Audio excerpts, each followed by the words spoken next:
Mon père aimait transmettre, aimait les valeurs de la chasse, aimait la chasse pour le chien.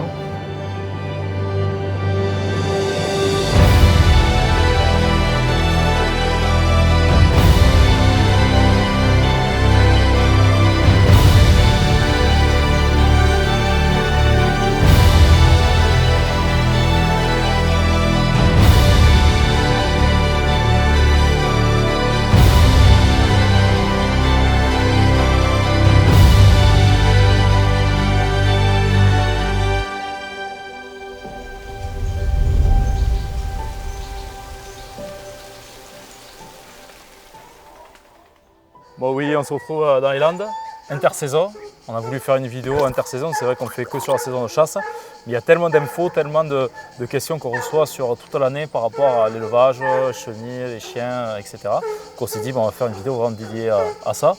Donc là on est un petit coin de paradis au milieu des pins. On est chez qui?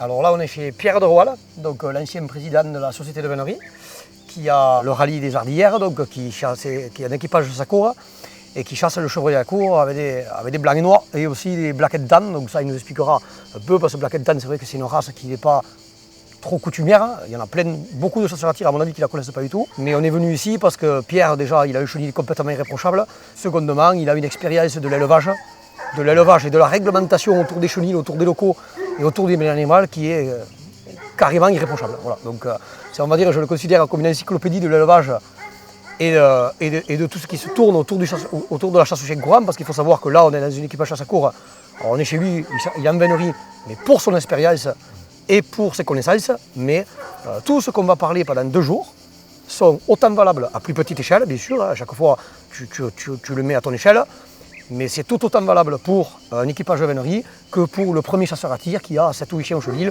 en dessous de 9 chiens et au-dessus de 9 chiens. La réglementation varie, il nous en parlera, mais en tout cas, c'est des conseils qui sont bons à prendre pour n'importe quel chasseur à tir qui commence. Voilà. C'est vrai qu'on reçoit sur les réseaux en permanence, vous n'auriez pas des photos de chenil parce que je veux construire un chenil, je ne sais pas comment m'y prendre, je ne sais pas comment faire. Qu'est-ce que c'est, les normes pour faire un chenil aux normes, l'entretien des chiens, l'alimentation, on reçoit des questions en permanence. Bon, mais voilà, là, cette année, on a décidé d'y répondre. Donc on retourne à l'école. On retourne à l'école, tout simplement. Il y a Pierre comme école, si c'était comme ça depuis le début, j'aurais été un peu plus studieux. Donc, bon, ils nous attendent, on va dire bonjour. C'est parti. Santé. La rosée, c'est la rosée. Allez, salut les gars. Bienvenue.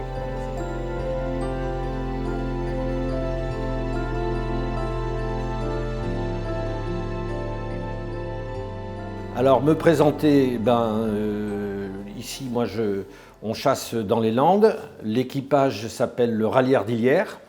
On chasse, ça a été créé par mon père en 1956, donc on fête nos 70 ans cette année. Et mon père, lui, c'était aussi une histoire de famille parce que son père a monté son équipage en 1919. Donc les chiens que nous avons, qui s'appellent des anglo-français blancs et noirs, eh bien, ils datent de mon grand-père, donc ils ont un peu plus de 100 ans. Et donc ça fait partie de nos familles, de nos chiens, je suis sûr qu'on va en parler.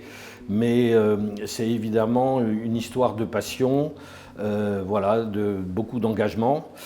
Alors j'entends beaucoup l'accent du sud-ouest ici.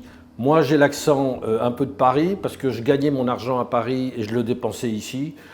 Donc voilà, je fais de mon mieux, mais voilà, on a une belle meute et on prend beaucoup de plaisir. Mais je ne veux pas me présenter en modèle et en donnant des leçons à qui que ce soit. On fait de notre mieux, s'il y a des choses bonnes à prendre, tant mieux. Mais voilà, je voulais le faire avec pas mal d'humilité quand même. Justement, la question qui suit, on ne va pas tarder à en parler, c'est qui vous a transmis ce goût de la chasse? Voilà. Alors, on va dire que moi, je suis né dedans, hein, vraiment. Et j'ai eu la chance, mon père était de la Nièvre, mon grand-père aussi.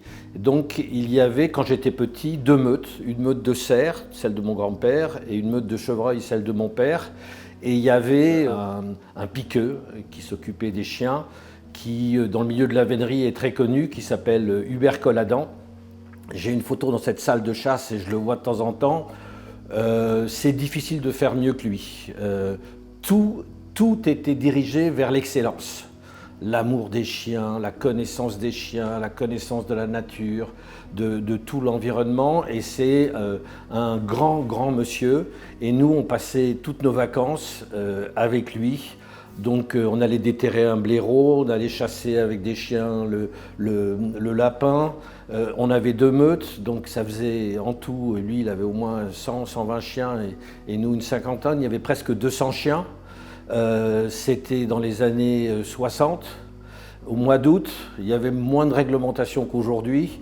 Et puis tout d'un coup on faisait une promenade de chiens avec les chevaux, puis on allait tout d'un coup attaquer un chevreuil, on chassait un quart d'heure. On ne le disait pas à mon grand-père ni à mon père, mais on passait un bon moment. Enfin bref, j'ai été élevé dans cette culture de la chasse, culture de la vénerie, et cet homme-là, il a compté beaucoup. Et puis j'ai mon père qui a créé cet équipage, et mon père était quelqu'un qui aimait les chiens par-dessus tout, et je crois qu'il nous a transmis ça. Larosé, qui est le piqueux de l'équipage, est rentré à l'équipage, il avait 17 ans, mon père lui a tout appris. Je peux lui dire, mais il vous le dira mieux que moi, que c'est aussi son père spirituel. Mon père aimait transmettre, aimait les valeurs de la chasse, aimait la chasse pour le chien. Et c'est tout ce climat-là qui a fait que, ben voilà, aujourd'hui, on continue. Et moi, j'ai passé, on dit en vénerie, passer le fouet, passer la transmission à mon neveu. Et donc, ça fait la 3e génération de notre équipage aussi qui voilà, sommes passionnés et qui partageons les mêmes valeurs.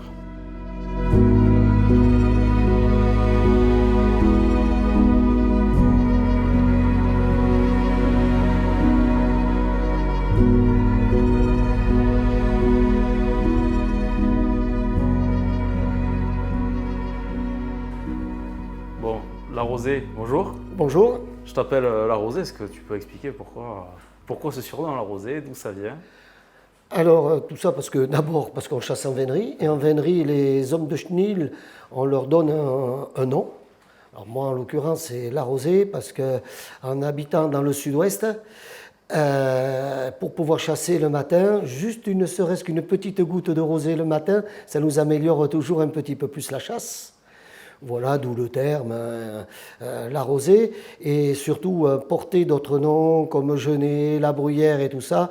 Il y a eu de très grands hommes de vénerie. Là, c'était un peu lourd à porter pour moi quand à 20 ans, on m'a nommé piqueux. Voilà, c'était un peu compliqué. Je suis piqueux, oui, au rallye Ardillères depuis 38 ans. C'est mon métier depuis 38 ans. Je suis rentré à 18 ans et 1 mois.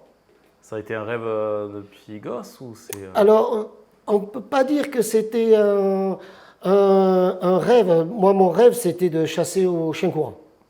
J'ai appris à chasser au chien courant avec mon papa à la Teste, à lancer des lièvres sur la dune du Pilat, les faire descendre à la Pinède et les refaire remonter et les redescendre à l'océan de l'autre côté. Voilà, j'ai commencé à chasser avec mon papa, le suivre, je devais avoir 6-7 ans. Et de fil en aiguille, on est arrivé à suivre l'équipage à Ardillères. Je pense que je devais avoir 9 ans, la première fois que je suis venu chez Ardillères. Et puis je suis presque pas reparti, quoi. Ah oui, je vois ça, très bien. Donc toi, tu es sur place, au plus proche des chiens. Oui. Et c'est toi qui as du coup le contact quotidien avec les chiens, en cas de problème, nourriture, tout. C'est toi, on va dire, le patron d'un... Oui, voilà, c'est le responsable. Je suis le responsable en fait des chiens quand tout le temps, quoi. 24 heures, pour ainsi dire 24 heures sur 24. C'est un métier qui... Ah oui, c'est un métier passionnant. Passionnant. Parce qu'il y a tout l'élevage du chien, on fait naître le chien et on l'emmène à sa mort, mais en chassant, je suis à cheval, donc je les emmène jusqu'au bout, quoi. Je les accompagne toute leur vie, quoi. Donc on va dire que tu es père de 60-70 enfants voilà, qui sont au chanier et pour avoir eu. Eh bien, très bien. Parce que là, on va les voir du coup sur place par rapport aux mises bas. Donc il y a une mise bas qui est en préparation. Oui, là, dans la fin de la semaine, là, ça devrait arriver à terme.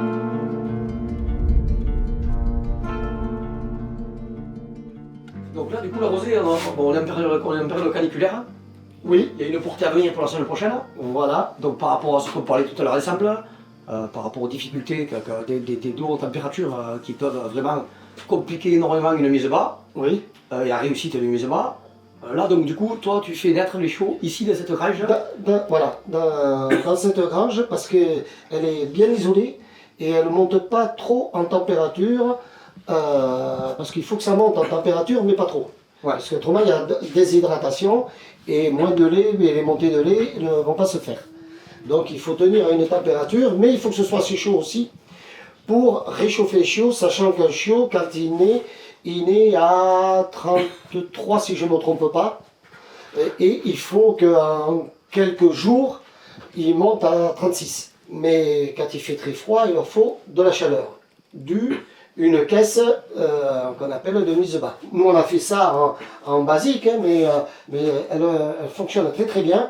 Monter sur une palette, un aggloméré qu'on voit dessous, qui stabilise bien pour pas que les chiots passent à travers les lames de la palette, et une protection de palette un peu rigide et à la fois un peu plastifiée, parce que la chienne a des pertes après la mise bas, et pour l'hygiène, on change, on nettoie, le temps que ça sèche, jamais d'autre derrière, on échange et rien ne rentre.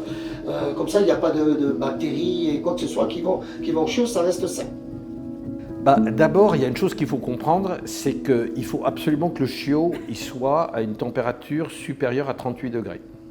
Donc, s'il fait très chaud, pas de lampe. Mais s'il fait un peu moins chaud, forcément de la lampe. Il y a des maladies qui peuvent exercer, mais nous, c'est systématiquement la lampe. Et puis, je vous le disais, les chiennes, il faut qu'elles soient jeunes, il faut qu'elles soient des bonnes mères, il faut qu'il y ait du lait.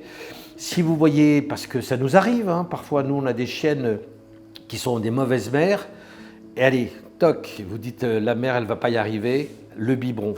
Le biberon, demandez à la rosée, mais c'est sa tête, et puis il faut se réveiller 3 ou 4 fois pendant la nuit pour leur donner. Mais c'est ça l'engagement. Mais je vais vous dire, là aussi, peut-être que si vous élevez au biberon, vous en donnez 2 à un copain, allez, vas-y, tu m'élèves ces 2-là. Vous savez, nous, il y a un truc qu'on essaye de faire, c'est que quand les chiens sont sevrés à 2 mois, chez nous, il y a pas mal de jeunes avec des enfants, il y a des membres de l'équipage qui prennent une portée et puis qui nous les emmènent pendant 2 mois. Mais ça change tout. Ils passent 2 mois avec les gamins à jouer et tout. Les chiens, ils sont sociabilisés. En plus, je peux vous dire que ce qui se passe entre 2 mois et 6 mois, le chien, il se souvient toute sa vie. Et quand on revient, les chiens, ils vous reconnaissent. C'est ça aussi, c'est cette complicité, c'est cette connivence avec les chiens. Tout ce travail-là, le faites pas tout seul, faites-le à plusieurs. Par rapport à la production, ma question c'était plutôt quand il fait froid, réchauffer la température, c'est facile. Oui.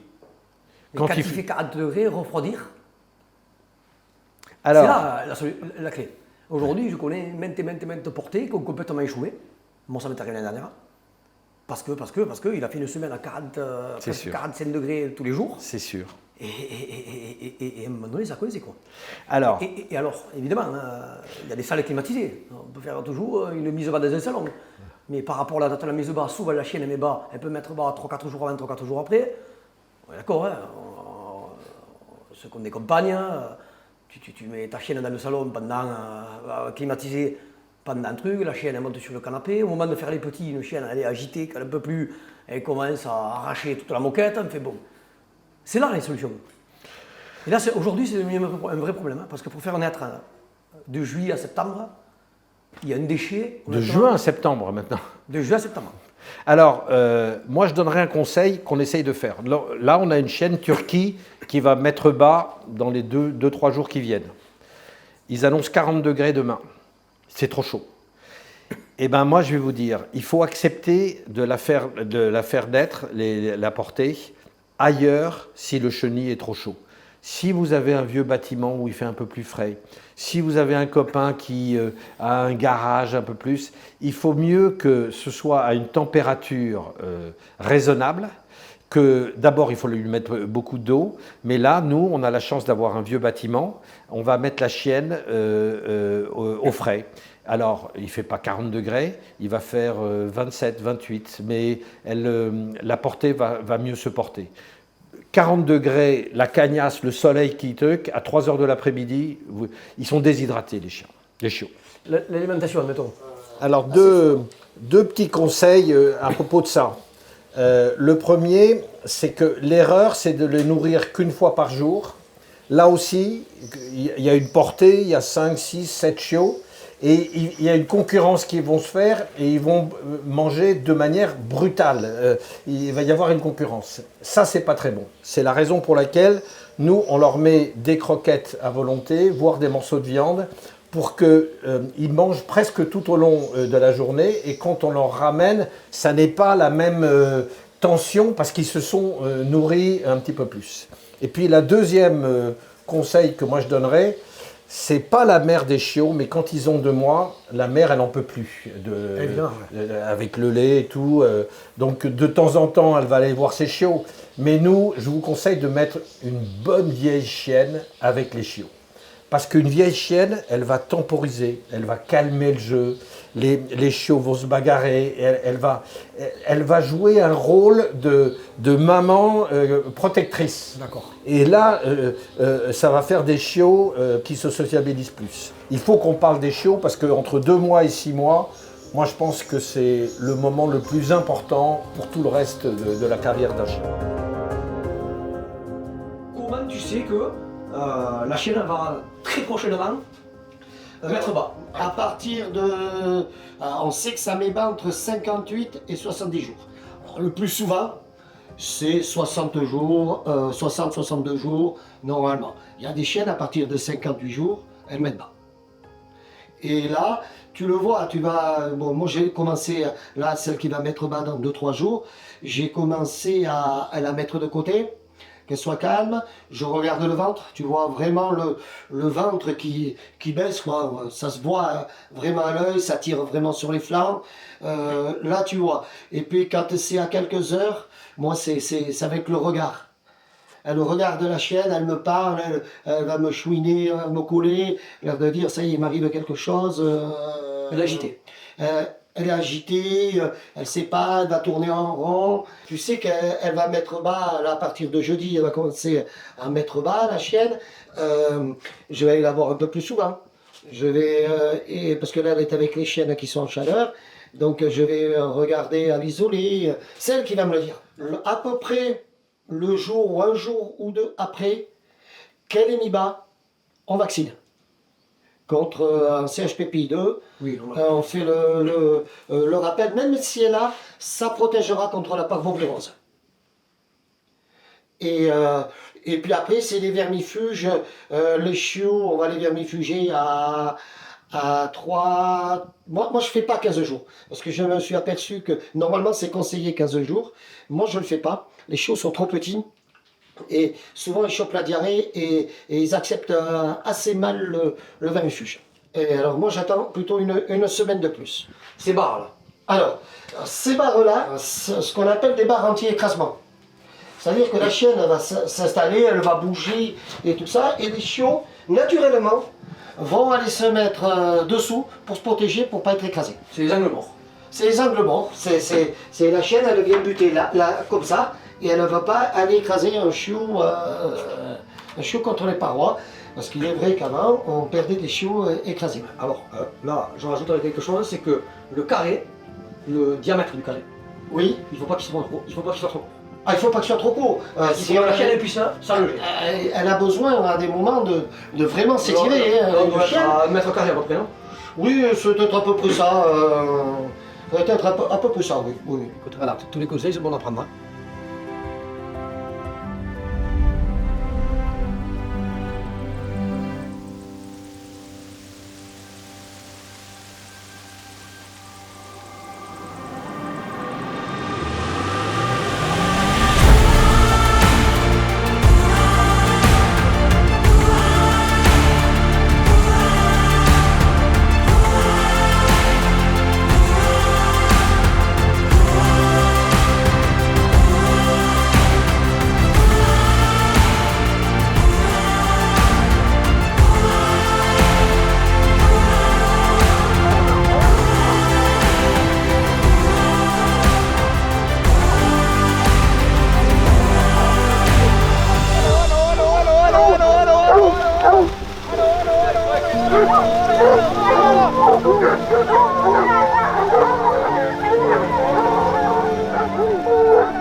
Ah oui, alors, en dehors de la saison de chasse, par contre, en dehors de la saison de chasse, ça aussi c'est un sujet pour lequel on vient, quel est votre quotidien avec les chiens? L'entretien des chiens entre la fermeture et l'ouverture? Alors, nous, on a la chance d'avoir un piqueux qui est là tout le temps, donc il sort les chiens tous les jours.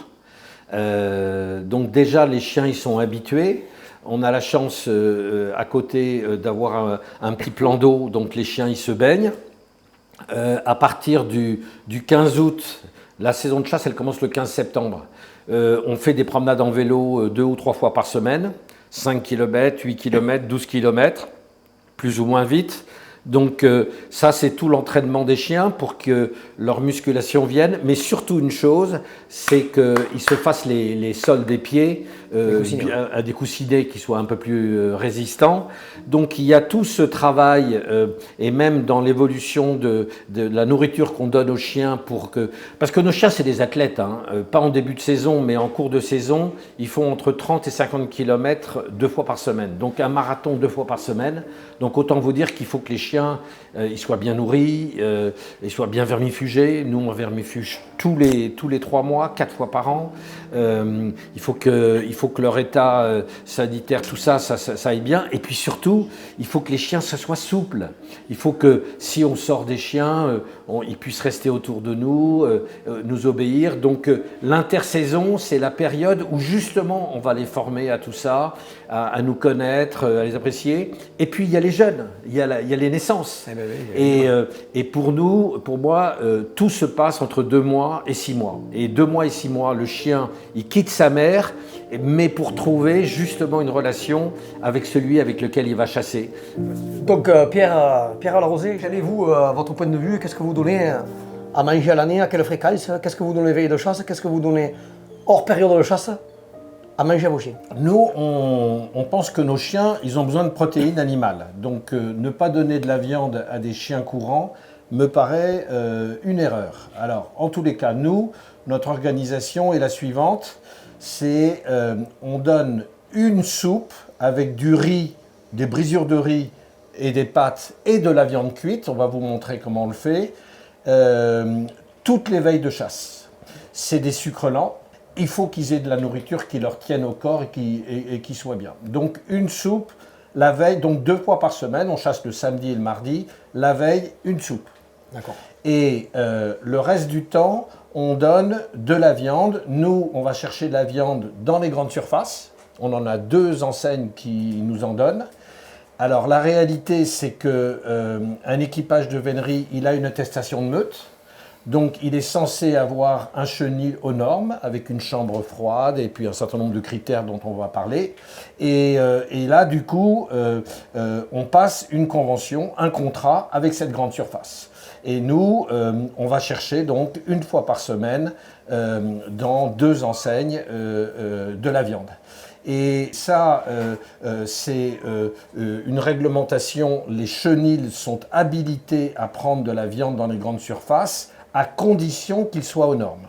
Et je dois avouer que pour l'instant, nous, en tous les cas, la viande, on l'a gratuitement, dans des quantités suffisantes. Pour vous donner des quantités de soupe et de viande, pendant la saison de chasse, je pense qu'ils mangent à peu près 1 kilo par chien. Oui.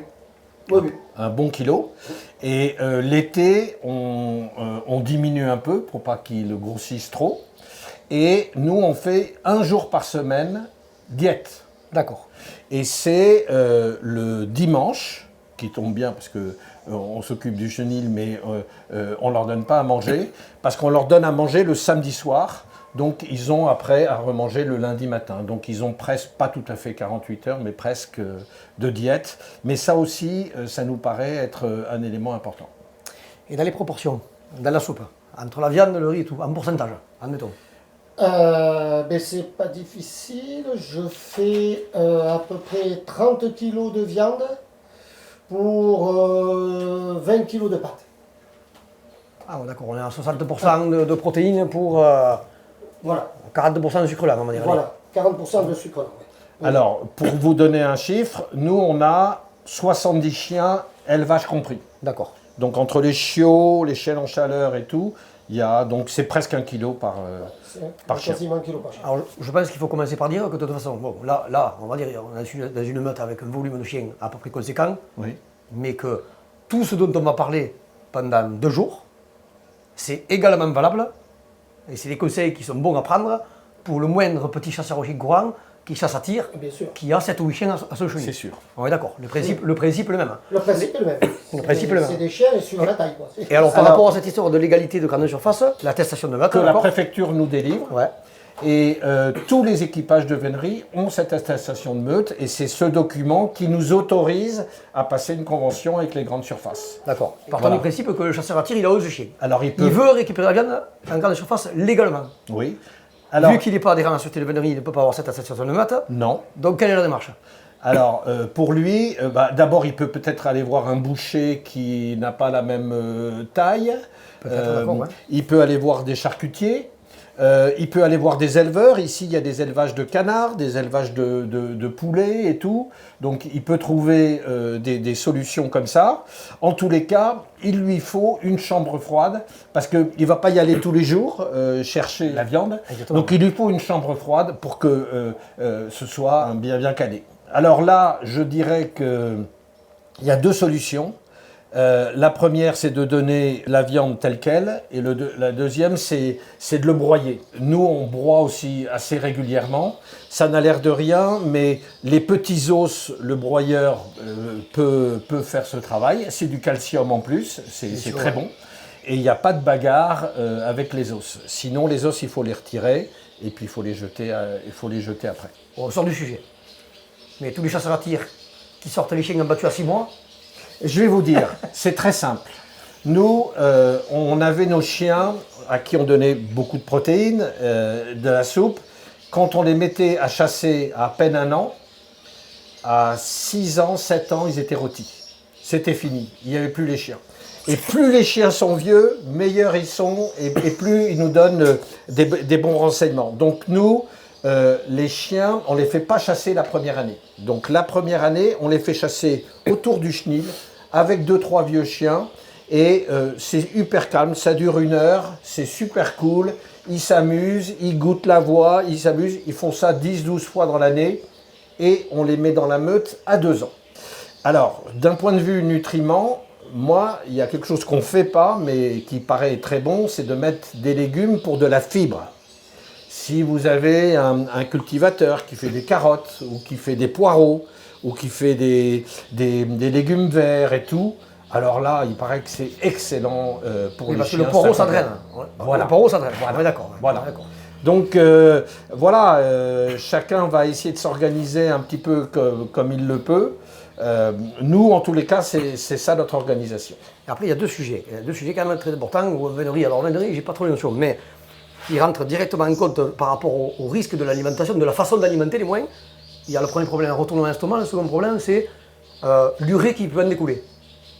Donc vous, par rapport à votre façon de faire au niveau de l'alimentation, et vos fréquences de chasse, ou quand même, c'est des grosses chasses très éprouvantes, avec un nombre de kilomètres assez conséquent, on va dire une 50aine par jour de chasse, à fréquence de je ne sais pas combien de jours par semaine, mais 2 fois. 2 fois, enfin, c'est quand même conséquent. Est-ce que vous avez de l'urée? Alors, l'urée, c'est notre gros combat, quoi. Hein. Exactement. Alors, pour nous, il y a une chose qui est essentielle, c'est qu'ils boivent beaucoup. On va vous montrer tout à l'heure notre organisation pour qu'ils boivent, mais on essaye de les faire boire tout le temps. Le problème, c'est que ici dans les Landes, c'est sablonneux, il fait chaud. Donc en début de saison jusqu'au 15 octobre, on chasse de 7h30 à 8h30, mais on arrête. On ne chasse pas en plein cagnard avec de la grosse chaleur, parce que ça les chiens, ça les détruit. Donc pour nous, c'est un fléau. Donc on fait très attention, on amène à boire. Nous, pendant la chasse, tant qu'il n'y a pas d'eau dans les fossés et tout, on s'arrête toutes les demi-heures pour les faire boire, on les arrête. Alors, d'un point de vue chasse, c'est pas terrible parce que l'animal il prend de l'avance, que les chiens se déconcentrent un petit peu, mais au moins ils boivent. De l'eau, ça nous paraît très important. Et je dirais pas que des protéines, pas que de la viande, parce que ça aussi, ça les grille un peu, quoi. Voilà. Il y a une différence, nous, entre la chasse à courre et peut-être la chasse à tir. vous avez une battue, hop, la traque est terminée, hop, les chiens, ils sont dans la voiture. D'accord? Nous, on a terminé parfois à 5 km, 10 km de là où on a démarré et on rentre au pas. Et le fait que les chiens marchent tout tranquillement, récupèrent, eh ben, ça n'a l'air de rien, mais en termes d'organisme, les vétos m'ont dit c'est essentiel. Donc, les ramasser, les mettre dans la voiture, leur donner à boire, leur donner à manger, il y a, comment dirais-je, l'organisme ne s'est pas vraiment détendu et reposé. Donc, je dirais, prenez du temps. Il faut mieux décaler tout. Et nous, je pense qu'entre le moment où la chasse se termine et le moment où ils ont la soupe en rentrant, je pense qu'il se passe au moins 3 heures. Parce que les chiens, on les a ramenés tranquillement, on les a mis dans la remorque. Parfois, nous, on a cassé la croûte, les chiens dorment dans la remorque, on les amène. Eh bien, ça n'a l'air de rien, 2 ou 3 heures, l'organisme s'est détendu, s'est reposé. En fait, c'est des choses précipitées qui sont pas bonnes. Et il a raison, pas d'excès. Alors ça me fait penser, on va rigoler, mais ça me fait penser à quelque chose d'actualité. Mais autour de France, quand ils finissent une tape, instantanément, on les met sur un vélo et pendant un quart d'heure, à bas rythme, on les fait continuer le pédale. Et ben voilà. Pour que le transit se Donc, remonte en route. et là, il y a des spécialistes. Ça, je sais garanti.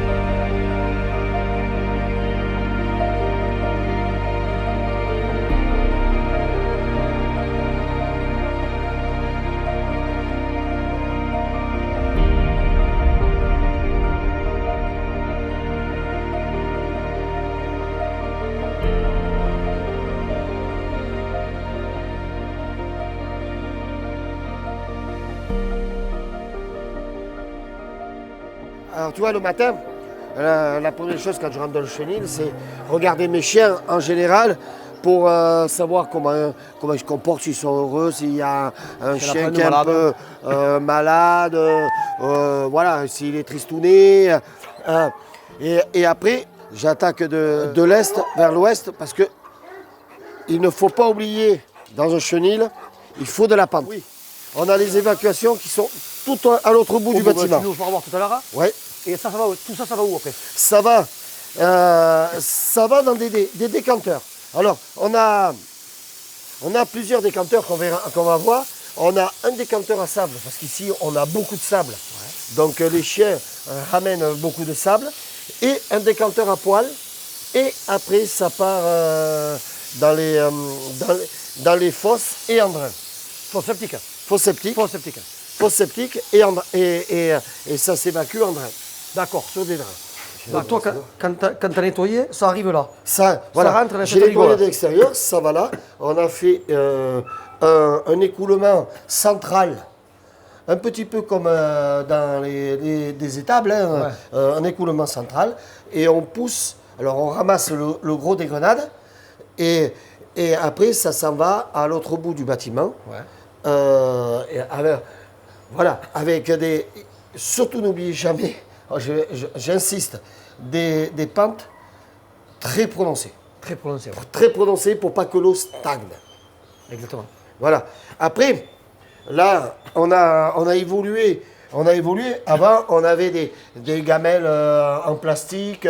On a mis en place des abreuvoirs automatiques. D'accord. Comme ça, on a de l'eau avec petite contenance pour garder, surtout par ces zones caniculaires en ce moment, pour de l'eau fraîche. De l'eau fraîche. De l'eau fraîche. Et c'est les abreuvoirs, vraiment tout ce qu'il y a de plus simple. Hein, pour les nettoyer, parce que l'eau, il faut qu'elle reste claire, c'est pas difficile. Voilà. On enlève le bouchon, c'est automatique.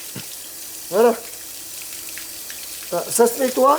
On prend une éponge, là je ne l'ai pas, hein, mais on prend une éponge, on nettoie, voilà, et on rebouche tout est évacué, clac. Voilà, ça prend pas du temps, ça prend pas de temps, et les chiens ont de l'eau claire toute la journée. Voilà, après on a mis, avec ces grandes chaleurs cette année, on a installé ce brumisateur, quoi. C'est un gros plus, et cette année vraiment on en a l'utilité. Et en termes de coût, je crois que hier Pierre nous disait ça vaut 40 €. Quoi qu'il arrive, c'est accessible et c'est à des coûts voilà, totalement accessibles pour tout le monde. C'est des coûts assez faibles.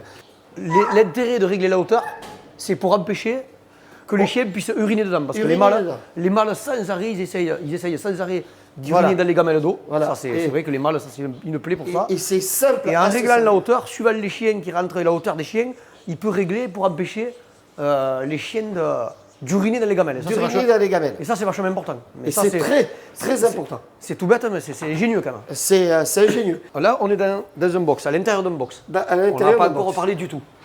Oui. Là, explique-moi. Parce qu'il y en a qui font le choix de faire des planchers légèrement surélevés, ou il y en a qui font le choix de mettre du bois. Il y en a qui font le choix de mettre des litières avec de la paille ou du truc, ou avec de la cire de bois. Toi, quelle est votre stratégie à vous là? On est sur le ciment, sur du béton.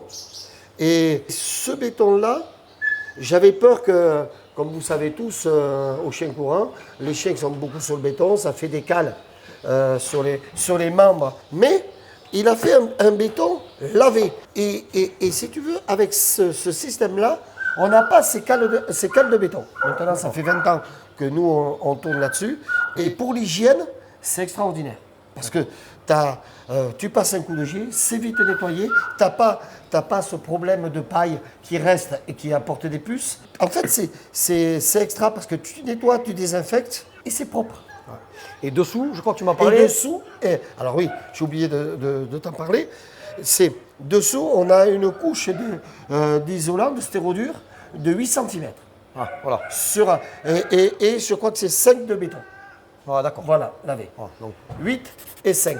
8 d'isolant, 7 de béton. Voilà. Et ça, franchement, c'est extra. Mais ça, c'est la petite combine. Sous le béton, il y a une couche d'isolant. Voilà. Ça, c'est dans quel intérêt? C'est dans l'intérêt, en fait. Pour la température. Couche-toi. Quand tu vas au rugby, tu t'assois sur les tribunes en béton. Ouais. T'as froid au cul. Hein. Ah, ben oui, voilà, bien sûr. Et là, t'as froid au cul et ça te dure pendant 80 minutes, t'as froid au cul. Eh ouais, bien sûr. Pourquoi on a mis des sièges quand tu vas voir du bébé que tu as des sièges en plastique? C'est pour t'isoler du sol. Et avec ce système d'isolant dessous, le chien se couche. Le béton est froid, c'est sûr. Mais par contre, au bout de 20 minutes qu'il est couché, le chien, c'est chaud. Ouais. Ça reste chaud. Moi, le matin, l'hiver, quand je nettoie mes grands trucs, là où on va voir au fond, là où il y a tous la grosse partie des chiens, ça fume et ça sèche en suivant. Toujours pareil, ça en enlève l'humidité. Nous, on a d'un côté une écurie et d'un côté un chenil. Toutes les évacuations de toutes les cours et de tout l'intérieur s'évacuent par un endroit. Tout ce qui se passe ensuite, après le dernier filtre à poil, c'est tout un souterrain. Tout est en souterrain et avec à chaque fois une pente suffisante pour que, pour que tout ça s'évacue normalement. C'est vrai que si on en a 15 ou 20, peut-être qu'il n'y a pas besoin que ce soit si grand, quoi. Il y a c'est peut-être proportionné au nombre de chiens. En tous les cas, Ce qui est intéressant, c'est le principe. Voilà, c'est le principe. Ça n'est pas très compliqué, on peut le faire soi-même, mais je pense que c'est très important parce que si on a plus de 9 chiens et jusqu'à 49 chiens, le système, il est dit de déclaration. Donc on va sur Internet, on remplit tout, on dit on a fait ça, c'est assez simple à remplir. Et là, tu reçois un récépissé avec un numéro qui te dit, bon ben voilà, moi j'ai déclaré sur l'honneur l'installation que j'ai pu faire. Et normalement, ça devrait suffire. Alors, tu peux être contrôlé. S'il y a des plaintes, tu seras contrôlé et ils vérifieront toute cette installation.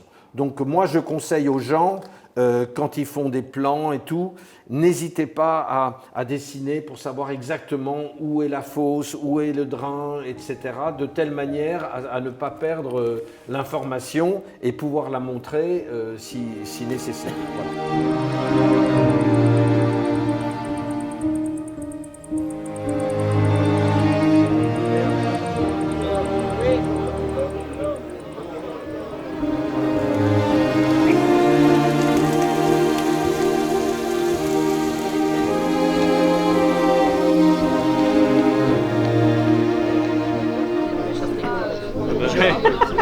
Voilà.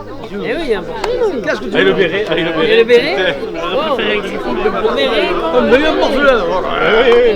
Donnez-moi une bulletin d'adhésion. Je sais.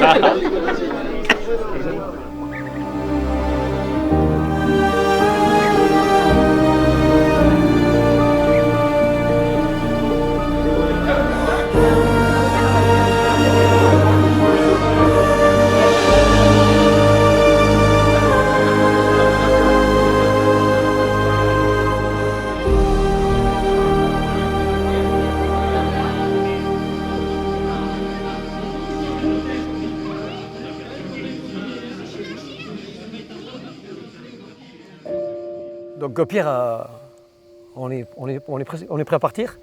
Donc au nom de Chasse Tricolore, bien sûr, je te remercie énormément, toi et ton équipage, de nous avoir reçus d'une telle manière, parce que le partage de vos connaissances, c'est pas naturel chez tout le monde. Nous, on savait, on est venu pour ça d'ailleurs, on savait que par rapport au statut de président de la société de vénerie et par rapport à l'engagement que tu avais eu à travers le mouvement militant à corps et à cri, je savais très bien qu'au niveau du partage et de la capacité à transmettre et de narration, on n'allait pas être déçus, on ne l'a pas été. Pour les chasseurs, pour les jeunes chasseurs qui vont construire des chenilles, pour les jeunes chasseurs qui ont des meutes et qui se posent beaucoup de questions, je pense qu'une fois qu'ils auront vu ce film, grâce à vous, ils auront au moins une vidéo sur laquelle ils vont pouvoir se référer quand ils auront des questionnements par rapport à tel ou tel problème. Voilà. Tu sais, nous, on a compris une chose à la vénerie, c'est qu'on a besoin d'être solidaires. Et je pense que tous les propriétaires de chiens courants, on a la même passion, que ce soit à court ou à tir. Donc cet état d'esprit, il est chez les veneurs. Et moi, j'ai eu l'occasion de voir que chez les chasseurs à tir aussi, il y avait de la solidarité. Donc on est une grande famille, il faut qu'on s'aide. Donc ça fait partie des choses qu'on a envie de partager. Moi, je ne suis pas donneur de leçons et les veneurs ne sont pas là en disant on sait et nous, on est plus forts. Donc moi, si j'avais une conclusion à donner à tout ça, c'est que tout seul, c'est compliqué. Et que peut-être que tu t'en es rendu compte ici, moi j'ai une équipe, il y a une équipe autour de moi, de mon neveu qui prend l'équipage maintenant. Et cette équipe, il y en a qui s'occupent des chiens, il y en a qui s'occupent des travaux et tout. Et j'ai envie de dire aux chasseurs, aux chiens courants, les gars, faites pas ça tout seul, c'est trop lourd. L'administrativement, s'occuper des chiens, de la nourriture, passer des accords avec les grandes surfaces et tout. Soyez une équipe. Faites rentrer. Nous, on est une trentaine de membres de mon équipage, ils payent des cotisations et sur les 30, il y en a 20 qui viennent bosser, qui viennent aider. Chasse tricolore, vos valeurs, c'est d'être entre copains. Voilà. Il faut développer ça, les gars. C'est trop dur tout seul. Et en même temps, il faut que vous progressiez, il faut qu'on progresse tout. Nous, on n'est pas non plus irréprochables. On a plein de choses aussi encore à améliorer, mais il faut avancer ensemble. Et si vous avez un équipage qui n'est pas très loin dans votre département, et qui peut vous aider, n'hésitez pas à le consulter. On est une grande famille et c'est ces valeurs-là qu'il faut qu'on développe. Alors à ce propos, un garçon qui vient chasser souvent avec nous, lui, il a une meute plus tournée vers la chasse à tir. Il a tout fait lui-même et ça n'a pas coûté forcément cher.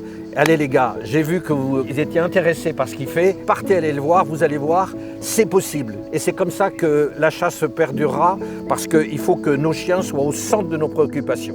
Allez, on était contents de vous recevoir. On y va de suite. Salut Willy.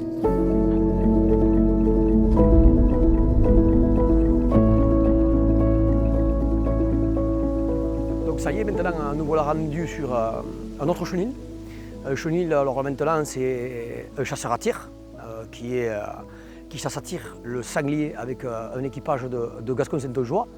Et donc il est maçon à son compte, il a construit ce chenil.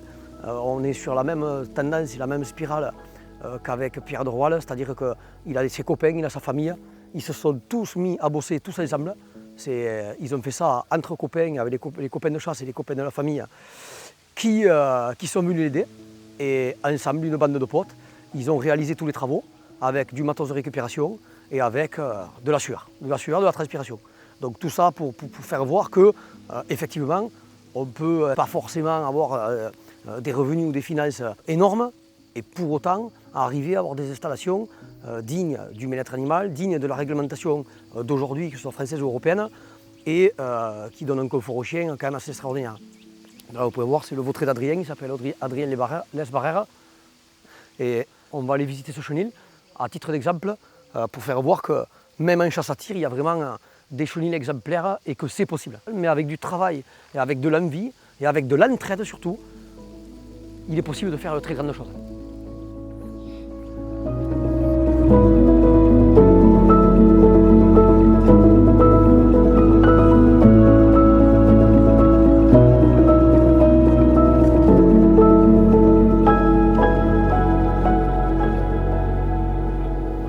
Bon, du Codélien, on est venu ici, on s'est rencontré hier soir déjà, autour d'un bon verre et d'un bon repas convivial. Ouais.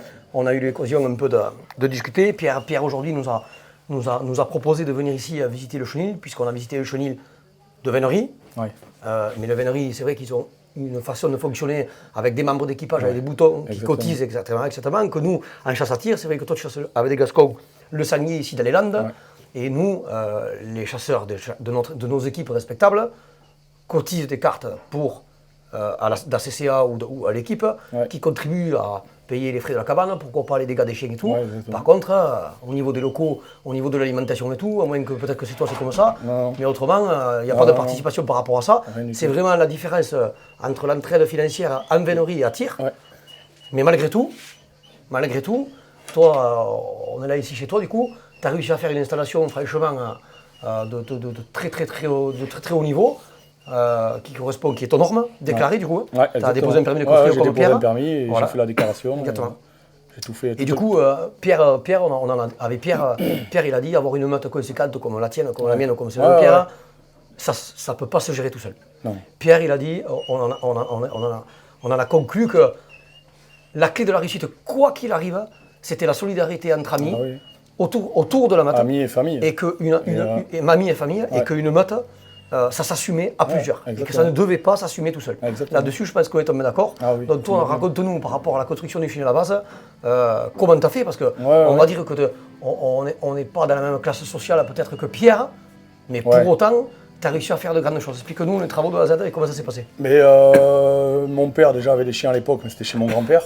Et donc lui était locataire, il avait des chenils comme à l'époque, pas comme ça. Et moi, j'ai déménagé ici. Et je voulais me trouver un terrain déjà où j'avais de la place pour pouvoir faire un chenil. Donc j'ai réussi à trouver ce terrain-là. J'ai déposé un permis. Et après avec les copains, la famille, la récupération, on a fait énormément de récupération. Mais, de récupération de matériaux. De matériaux, ouais. La charpente, elle m'a rien coûté. On a fait la récup de chantier. Je suis dans le TP, donc j'ai eu la chance quand même de pouvoir récupérer. Mais après, si on s'en donne la peine vraiment, c'est du boulot, c'est sûr. Mais c'est réalisable. C'est réalisable, voilà, exactement. C'est réalisable. Exactement. Et on y a passé, nous, tous les soirs, tous les week-ends, après la saison de chasse. On a démarré en mai et on a mis 4 mois. 4 mois de boulot 4 mois non-stop. Jour pour jour, 4 mois. Jour pour jour, 4 mois. Tous les soirs, tous les week-ends et non-stop. Tous les soirs, tous les week-ends, à combien de personnes? Le soir, c'était mon père, moi et un copain ou deux. Et le week-end, on était une dizaine. Ah, une dizaine quand même? Au moins une dizaine, ouais. Ah, au moins une dizaine? Ouais. Quand on a fait le béton, il y avait 200 mètres carrés de béton. On a commencé à 7 h le matin, à midi, on avait fini. On était 14. Il y a 2 bétonnières, un maniscopique qui est alimenté, et voilà. Donc il y a 2 clés dans ton projet. C'est la solidarité, l'entraide. Exactement. Et la débrouille un peu. Par rapport mais la récupération, c'est à la portée de tout le monde. De pouvoir récupérer. Il faut avoir l'idée aussi de récupérer. Il faut avoir l'idée. Il faut, les portes, c'est les portes de camping par exemple. On a démoli un camping, on a récupéré les portes. Il faut être débrouillard.